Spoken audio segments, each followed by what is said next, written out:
Pulau Pinang tahun ini 2026. Jadi sama dengan ini kita ada Puan Intan dan juga Encik Faris kita. Kita nak tanya juga lah kepada Encik Faris lah. Mungkin sedang dikongsikan lah sebenarnya apa yang betul yang layak untuk menurun dan apa tak syarat-syarat pemasukan yang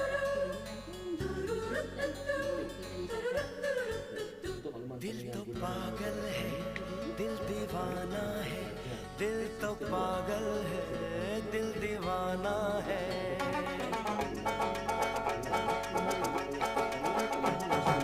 पहली पहली बार मिलाता है यही सीने में फिर आग लगाता है धीरे धीरे प्यार सिखाता है यही हंसाता है यही यही रुलाता है दिल तो पागल है दिल दीवाना है दिल तो पागल है दिल दीवाना है सारी सारी रात जगाता है यही अखियों से नींद चुराता है सच्चे झूठे ख्वाब दिखाता है यही हंसाता है यही यही रुलाता है दिल तो पागल है दिल दीवाना है दिल तो पागल है दिल दीवाना है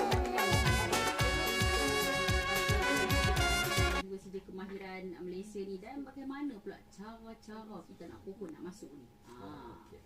Okay, baik, sebelum tu saya nak promote sikit lah media sosial Institut Pertanian Bumbung 5 lah kan. Jadi kita ada FB ataupun Facebook. Memang kat situ kita akan sentiasa bagi info lah tentang kemasukan yang ada ni. Bersama juga dengan FB Jabatan Pertanian Negeri Pulau Pinang. Jadi teman sekarang ni kan banyak orang media sosial ni. Jadi boleh tengok kat situ. Jadi kalau untuk permohonan kemasukan untuk program SKM ni, pengambilan sesi Julai telah pun dibuka pada 1 April 2026. Manakala program sijil pertanian pula bagi pengambilan sesi Ogos 2026 dibuka pada 9 Mac yang lalu.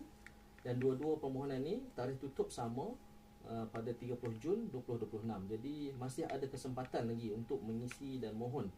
Pemohon perlu memohon melalui laman sesawang UPTVET ataupun macam saya kata tadi, layarilah media sosial IPBL. Boleh tengok kat situ, kita nyatakan pautan ataupun link sekali kat situ. Jadi boleh tekan link tu, dia akan terus ke website tersebut lah. Jadi kepada semua lapasan SPM, mohonlah segera sehingga tarikh tutup seperti yang dinyatakan tadi. Itu dia, sempat lagi ni, banyak bulan lagi dah ni.